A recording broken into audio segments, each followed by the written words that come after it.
भगवान श्री कृष्ण को नमस्कार करते हुए आप सभी का अनंत अकेडमी ऑफ मैथमेटिक्स में स्वागत है। देखिए, जो 12th क्लास मैथमेटिक्स का जो आज एग्जाम हुआ था उसमें हम सेट 1 को अब सोल्व करेंगे। इसकी आंसर की को आप मैच कर सकते हैं कि आपने कौन से क्वेश्चन करेक्ट किए, कौन से रॉन्ग किए। ध्यान से एक एक क्वेश्चन को समझना। पहले हम एमसीक्यू को करते हैं सोल्व। इसमें हमारे पास ये है कि if matrix A is equal to में this such that A square is equal to में आई, देन देखिए हमारे पास ए स्क्वायर है। ए स्क्वायर का मतलब matrix minus P Q R P, इसको इसी से मल्टीप्लाई कीजिए, माइनस पी क्यू आर और पी, और इक्वल में आइडेंटिटी मैट्रिक्स 1 0 0 1। ठीक है, यानी कि हम फर्स्ट वाले एलिमेंट को कंपेयर करेंगे। First row first column, first element minus P है, माइनस पी से मल्टीप्लाई होगा तो पी स्क्वायर, फिर प्लस का साइन। ये क्यू है सेकंड एलिमेंट, इसमें सेकंड एलिमेंट आर है, क्यू इंटू आर प्लस में हो जाएगा। अब ये फर्स्ट रो फर्स्ट कॉलम आ गया, इधर फर्स्ट रो फर्स्ट कॉलम क्या है 1, तो इक्वल टू में क्या होना चाहिए 1 होना चाहिए।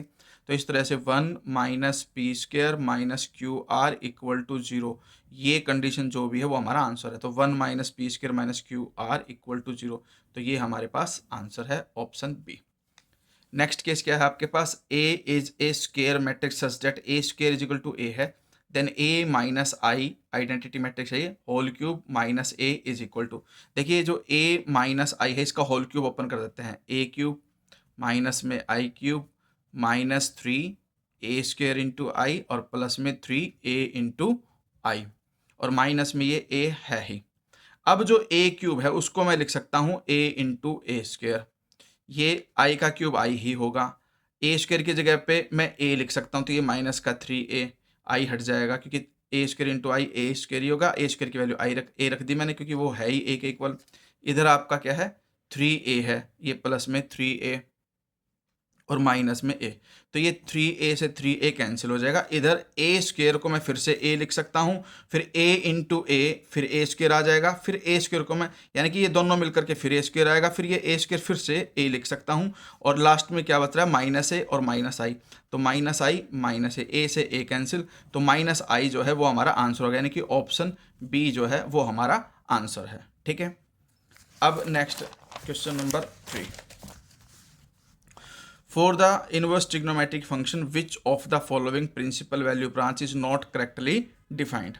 तो देखिए हमारे पास जो डी ऑप्शन है कोस इनवर्स में क्या है कि एक चीज़ और होनी थी। अगर आप टेबल देखोगे एनसीईआरटी बुक में तो यहाँ पर एक वैल्यू 0 और होती है, अगर वो होती तो ये करेक्ट होता, लेकिन अब ये मिसिंग है, इसलिए हमारे पास जो ऑप्शन डी है वही आंसर होगा, क्योंकि बाकी जो तीनों हैं वो आपकी करेक्ट है, सिर्फ ये वाली रॉन्ग है क्योंकि ये 0 करली ब्रैकेट में नहीं लिखा हुआ, वो इंक्लूड नहीं हो सकता। ठीक है, अब इसमें यह है a दे रखा है b दे रखा है, a plus B plus C equal to 0, इसका मतलब c की वैल्यू क्या होगी a प्लस बी, उधर जा करके माइनस हो गया, यानी कि जो a प्लस बी आएगा उसका नेगेटिव करके लिखना है आपको। तो देखिए 0 और -3 को ऐड किया तो -3 आया, उसका अपोजिट +3 यहाँ है और यहाँ है। फिर -3 में +0 करोगे तो -3 आएगा, उसका साइन चेंज करोगे तो फिर +3 आएगा, वो यहाँ भी है और यहाँ भी है। थर्ड यहाँ पर 4 है और यहाँ पर 1 है, 4 + 1 5, लेकिन 5 का साइन चेंज करोगे तो -5 सिर्फ यहाँ है उसमें नहीं है, इसलिए जो सी है वही ऑप्शन होगा। या फिर डायरेक्टली a प्लस बी पहले ऐड कर लो, जो भी आएगा उन सब के साइन चेंज करके जो बनेगा वो ऑप्शन बनेगा, यानी कि ये वाला ऑप्शन हमारा आंसर आएगा। फिर a is A non singular, question number 5 में क्या है, a is A non singular matrix, then which of the following is not true. देखिए जब a नॉन सिंगुलर होता है तो एडजॉइंट a भी नॉन सिंगुलर ही होना चाहिए, लेकिन यहाँ पर एडजॉइंट a इज सिंगुलर बोल रखा है, इसलिए आंसर जो a है वो आपका करेक्ट कर लेना, क्योंकि यहाँ पे नॉट ट्रू लिखा है, इसीलिए ये आपकी जो स्टेटमेंट है ये नॉट ट्रू है, बाकी सभी के सभी ट्रू हैं, क्योंकि नॉन सिंगुलर में determinant of A not equal to 0 होता है, ए इनवर्स एग्जिस्ट करता है और ये कंडीशन भी वेरीफाई करती है। नॉट ट्रू है तो सिर्फ ए वाली कंडीशन नॉट ट्रू है। क्वेश्चन नंबर 6 में ये है x² - 4x - 5 अपॉन x + 1 है, तो ऊपर वाले के फैक्टर बना दो। अगर हम ऊपर वाले के फैक्टर देखें x - 4x - 5 बनेगा और +1, नीचे +1 का फैक्टर है ही, ये कैंसिल हो गया। अब जो बचा उसमें x की वैल्यू क्या रख दो -1, तो -1 - 5, माइनस का 6 आया, -6 के इक्वल आएगा क्योंकि कॉन्टिन्यूस गिवन है हमें, और कॉन्टिन्यूस गिवन है इसलिए -6, यानी कि जो डी है वो हमारा आंसर है -6। समझ गए? तो ऐसे क्वेश्चन में जब भी हमारे पास फैक्टर बने, फैक्टर बना करके ऊपर नीचे कट कर दो, जो बच गया उसमें ये पॉइंट डाल दो, -1 -6 आंसर आ जाएगा। Question number 7। सेवंथ में क्या है हमारे पास, if area of triangle with vertices is 5 units then values of K. अब देखिए जो एरिया होता है ट्राइंगल का वो होता है 1/2 डिटर्मिनेंट 3 1 -2 1 और 0 के, और ये 1 1 1 होता है, इक्वल टू में 5 यूनिट है। लेकिन ये मोड में होता है, मोड को हटाएंगे तो इधर प्लस भी हो सकता है माइनस भी, क्योंकि न्यूमेरिकली पॉजिटिव लिखते हैं लेकिन प्लस माइनस 5 स्क्वायर यूनिट लिखेंगे, और ये 2 इधर से जा करके उधर मल्टीप्लाई होगा तो ये एक प्रकार से 10 हो जाएगा, +-10। अब इसका डिटर्मिनेंट कर दो अलोंग C1। तो देखिए 3 फर्स्ट रो फर्स्ट कॉलम छोटा 1 - के, फिर ये -2 का साइन चेंज करके +2 हो गया। सेकंड रो फर्स्ट कॉलम छोड़ दिया 1 - के, ये भी 1 - के आएगा। थर्ड वाला एलिमेंट 0 है ही तो वो लिखने की जरूरत नहीं है, और इक्वल टू में क्या है +10 भी लिख सकते हैं और -10 दोनों लिखेंगे अलग अलग। अब ये सोल्व करके ये आया 3 × 1 3 -3 × के 3 के +2 × 1 2 -2 के इक्वल टू +10 -10। तो देखिए ये -3 और -2 तो होता है -5 के इक्वल टू 3 + 2 5। 5 जब उधर जाएगा तो 10 - 5 या तो 5 होगा, या 3 + 2 5 उधर जाएगा -5 होकर के -15। -5 से डिवाइड कर दो तो 5/-1 5 -1 आएगा, या फिर -15/-5 3। तो -3 और ना -1 और 3, यानी कि हमारे पास जो ऑप्शन है वो बी ऑप्शन है इसके अंदर। ठीक है, 7th क्वेश्चन के अंदर -1 और 3 बी ऑप्शन है हमारा करेक्ट। फिर यहाँ पर ये है कि डेरिवेटिव ऑफ कोस इनवर्स, तो इसको हम कैसे करेंगे, ये थोड़ा सा बड़ा है, इसको ध्यान से देखना किस तरह से करेंगे कि भाई cos inverse sine X plus cos X divided by root X. ये लिखा मैंने कोस इनवर्स, इधर 1/√2 sine X plus 1/√2 cos X, यानी कि मैंने सेपरेट सेपरेट √2 को अलग अलग लिख दिया। अब कोस इनवर्स, कोस है तो कोस के फॉर्मूले में क्या होता है, कोस है कोस भी प्लस साइन है साइन भी होता है, इसलिए यहाँ साइन एक्स है। साइन एक्स के साथ में 1/√2 को मैं साइन π/4 लिख सकता हूँ, क्योंकि साइन π/4 1/√2 होता है। फिर इसको मैं कोस π/4 लिख सकता हूँ, क्योंकि कोस π/4 भी 1/√2 ही होता है। फिर ये कोस एक्स, कोस ए कोस बी प्लस साइन ए साइन बी का मतलब है कोस ए माइनस बी। ए हम π/4 लेके चलेंगे और माइनस, क्योंकि हमारे पास जो लिमिट है देखिए यहाँ पर x is less than π/4, π/4 greatest value है, तो जो भी हम माइनस करेंगे वो π/4 में से माइनस करेंगे, तो a हम मानेंगे π/4 को और -x करेंगे, इससे ये हट जाएगा, बचेगा क्या आपके पास π/4 -x। ठीक है, क्योंकि जो रेंज होती है वो हमारे पास 0 से पाई होती है, प्लस में वैल्यू आएगी, इसलिए हमने x को क्या लिया π/4 माइनस किया।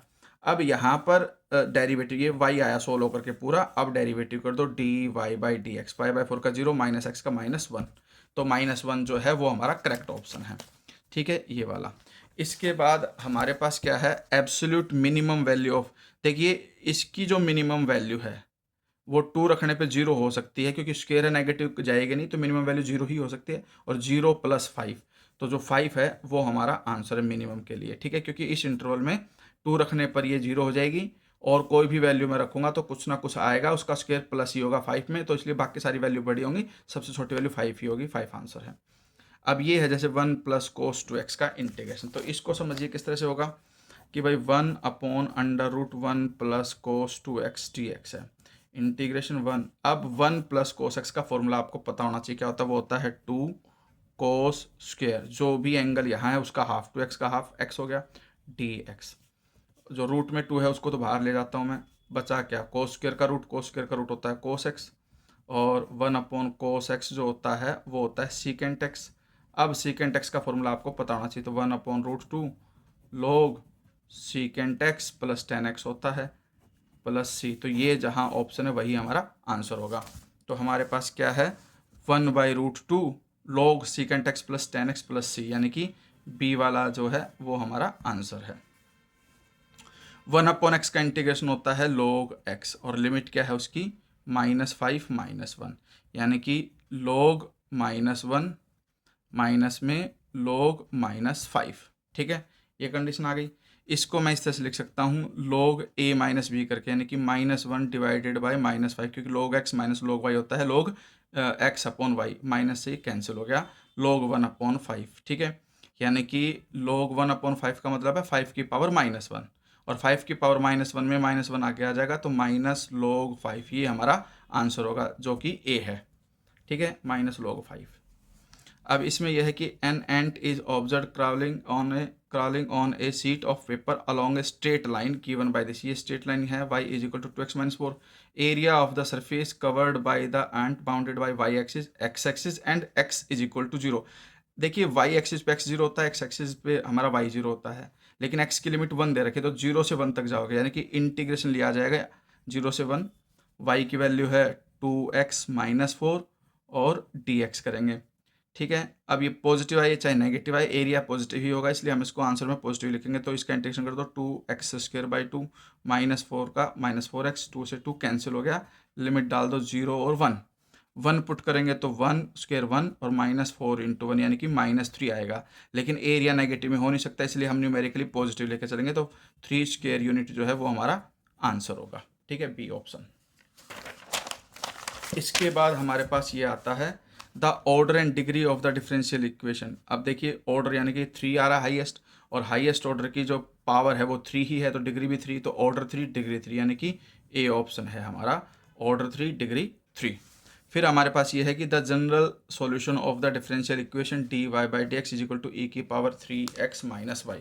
इसको हम इस तरह से कर सकते हैं, dy/dx लिखा, e⁻3x इंटू में e⁻y लिख सकता हूँ, e⁻y इधर जाके +y हो जाएगा ऐसे, और इधर e⁻3x dx। अब इंटीग्रेटिंग बोथ साइड, e⁻y का e⁻y, e⁻3x का e⁻3x/3, प्लस में कांस्टेंट c1 ले लेते हैं। अब 3 से मल्टीप्लाई करेंगे तो ये आ जाएगा 3e⁻y इज इक्वल टू में e⁻3x प्लस में 3c1, और 3c1 को मैं एक कांस्टेंट c मान सकता हूँ, तो 3e⁻y equal to e⁻3x plus c, यानी कि ये ऑप्शन है ए, ये हमारे पास आंसर है। ठीक है, ध्यान रखना ये 3c1 है, 3c1 को कांस्टेंट c मान सकता हूँ, तो ये 3e⁻y is equal to e⁻3x plus में c लिख सकता हूँ, और वो ए ऑप्शन है। फिर हमारे पास ये कि the corner points of feasible region determined by the system of the linear constants, ये दे रखी है पॉइंट, कॉर्नर पॉइंट, इन्हें जेड में पुटअप कर दो, जो मैक्सिमम वैल्यू आएगी वो लिखोगे। 0 0 पुट करोगे तो 0 आएगी, 0 40 पुट करोगे तो 4 3 जा 120 आएगी, 20 और 40 रखेंगे तो 20 यहाँ रखोगे तो 80 आएगा, और 40 यहाँ रखोगे तो 120 200 ही आएगी वैल्यू। लेकिन 60 और 20 पुट करते ही देखिए 60 पुट करूँगा मैं तो 4 × 60 प्लस 2 × 20, यानी कि 6 4 जा 24, और 23 जा, एक मिनट यहाँ पर ध्यान, 3 है ये, 23 जा 60, यानी कि 300 हमारे पास मैक्सिमम वैल्यू आ रही है, तो ऑप्शन बी जो है वो करेक्ट ऑप्शन है हमारा।